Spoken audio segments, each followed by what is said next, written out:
The 5th ranked man in the world, 285 out of a possible 300 points. Just behind him, the hometown team, Moritz Fiebig.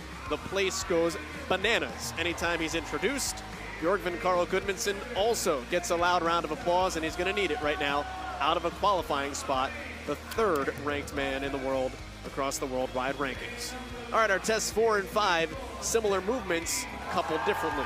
Test number 4 is within 6 minutes, 800 meters on the assault runner, then establish your max snatch.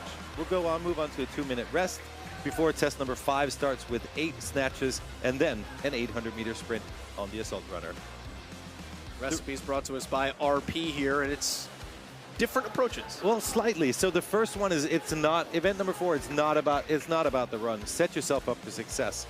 Reversely, however, in event number 5, it is all about the run, as we just saw now from Veselovsky. Well, we talked about the hometown Moritz Fiebig. He is in lane 4, dead center of the floor based on his performance so far, right next to Lazar Jukic. Henrik Haapalainen also in the mix for a podium spot. For more on Moritz, here's Lauren Smith. Cheers, Joel. Yeah, let's see if hometown hero plays an advantage. Out there in the crowd is his mum, who's come to see him compete for the first time in his competitive history. He has 130 kilograms snatch in the bag, but with that extra kind of crowd behind him, it's not out of possibility that he could match Bronislav Alankovic's 295 we just saw. Lauren, thank you. It's funny to talk to Moritz about his mother being here to watch him compete. He said he was at the Iberian Throwdown and a competitor collapsed because they were so tired after an event, and their mother ran down out of the stands, and he said, "Mom, whatever you do, I'm just tired. Don't run out of the stands if you see me exhausted." Jonakoski ended yesterday with a test victory, trying to carry that over here onto Saturday. Jon is another one of those athletes who's very comfortable with the run, so see where that leads him. Off to the air runner. 800 meters to get you primed for a max snatch. I like that. Get you primed. That is exactly what you want to do before you need to lift heavy. Gotta get the blood flowing. Yeah. Not sure that's what they were thinking when they saw this. I'm not, but it is what they have to do. And as we've seen before, this is not where they're going to go for it. This is not where they're going to push the pace. What it is, however, is exactly where they need to set themselves up with enough time to get the lifts that they need.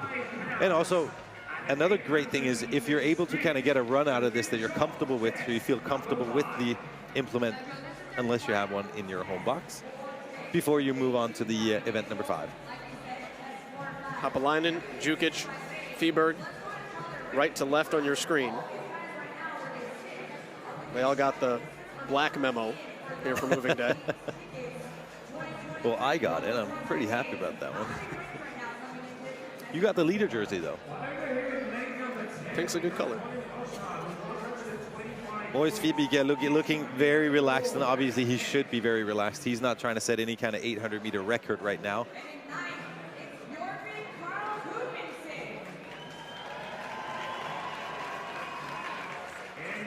Hand is in the air, 300 meters into the run. Starting to pop up across the board now. That's Colin Bossard. And Lazar Jukic. Just easy runs.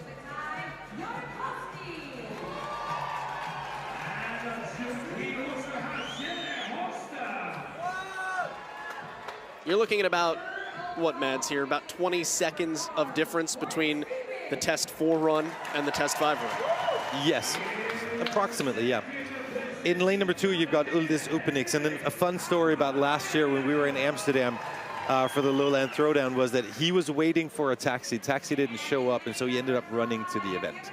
Ran right in, got another pair of shoes, and ran onto the floor. And still qualified for the games and did a great job. So, yeah, here's a young man who's very comfortable with running. Upenix has 225 on the bar to start. We can see the athletes, gumdrops in the background, all have their starting weights listed. Fiebig has 260 on the bar to start with. It does bode well for for challenging Olenkovic. 295 is the number to beat. We do have an adjustment to Aniol Ekai. He had 290 listed, but only 280 on the bar. So right now, 295 is the best. 280 is a three-way tie for second. And we'll see if anybody hits that 300 mark and whether or not Bronislaw Olenkowicz was wise to stop at 295, if that gets him a test win, or if someone can steal some points. That's a daring move, considering that he does have a lot more in the tank. I mean, you could tell from that lift there was more to get. It was a confident move. Yeah. All right, Jukic is off. These are like slow stalking walks over to the barbells.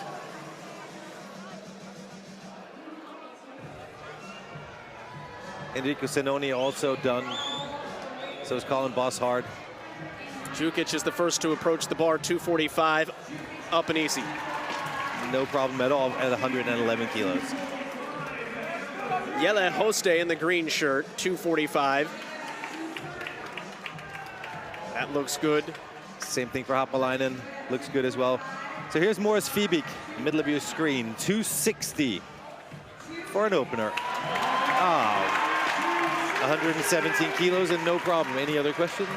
He has 130 listed, 130 kilos as a PR snatch. Basar Dukic going for 165, that's 120 kilos. Up and easy for BKG. 265. Yeah. Björkgren Carl Gudmundsson is in 16th place. That is not where he expected to be, not at this juncture of the competition. Hapalainen at 265 as well. No, it really isn't. Senoni at 250. Tulis just missed at 245. Bossard hits at 245, bottom right. Upanix is going to go to 265. Fiebig is going to go to 280 and will likely have another lift in him after that. Koski good at 265. So 280 is 127 kilos. That's 3 kilos off Fiebig's listed PR. For 280 pounds. And second place in the test. He has 40 more seconds to get up another lift. I don't know if he'll get to Fiebig, or rather if he'll get to Olenkovic.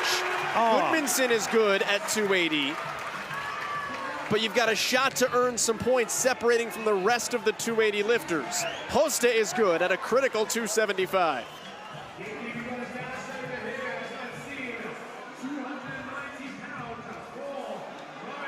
We have 13 more seconds. Koski's good at 275. Jukic at 280. So now 7 men have lifted 280. Hapalainen missed. Zanoni, 280 missed. And time, Fiebig just missed behind him. Man. Gudmundsson has 285 listed. I do not know if he got it up in the air or not. Fiebig missed at 290. This was 285 at the horn. By the man who needs to make a move. Big time. That is second place in the test for Björkgren Carl Gudmundsson. Do you have to have us like that kind of suspense, Björkgren? We need to have a talk about it. I'm getting older as we speak, and this isn't helping. Bidding for his 10th consecutive appearance at the CrossFit Games. The last time the CrossFit Games did not feature BKG was 2013. That was like pre-internet. Not quite, but just to give you... It was pre a lot of things. It was pre a lot of... Color TV was not a thing.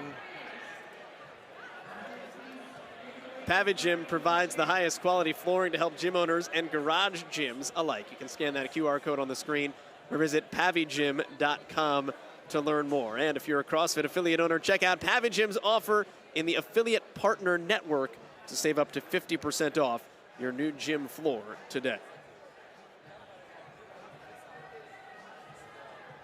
Moritz Fiebig resetting here, BKG as well, for 2 minutes until we approach 8 snatches at 185 pounds, and then the sprint for time of another 800 meters.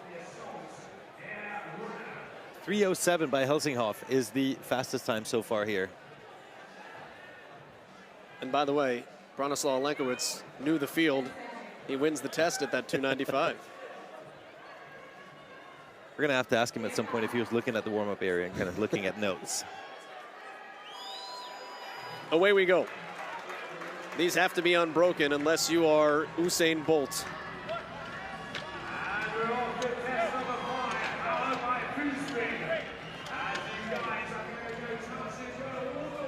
Jonnekoski moving very, very fast. And also notice Jonnekoski with black kinetic tape, top of your screen on his shoulder. He is one of the first to the runners, he and Fiebig.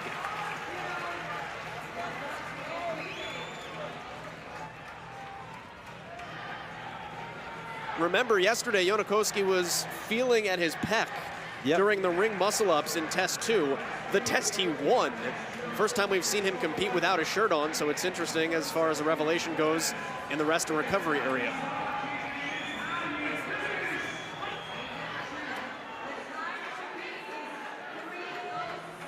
So Lazar Dukic was the last one onto the runner. Now we know that he runs very well. There's no doubt about it. But if you look at Jonnekoski, who was just on your screen there a second ago, he is a very comfortable runner. Also, Fiebig was looking very comfortable on the runner as well. Varying running styles as you stare down the line.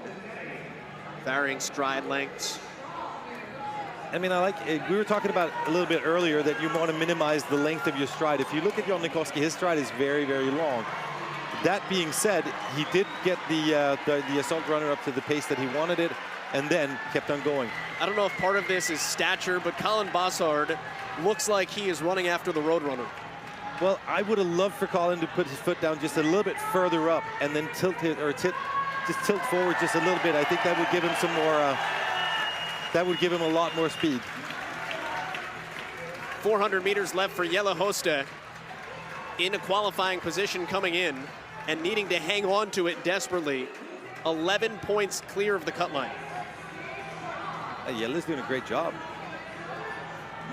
3:07.63, that's from back in heat 4, still the time to beat.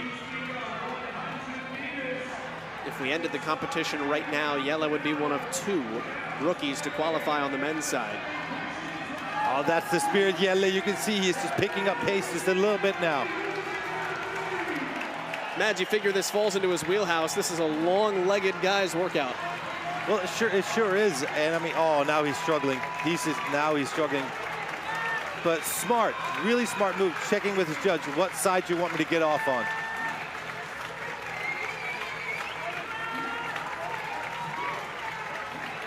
There he is, off early. He might beat Pat Vellner. Oh. That could be the best job anybody's done in any semifinal. Wow. Who's going to join him and where are they going to join him? 3:07 now. Uldis Upinix. Moritz Fiebig. Lazar Dukic gets him catching up, and here's Jonnekoski.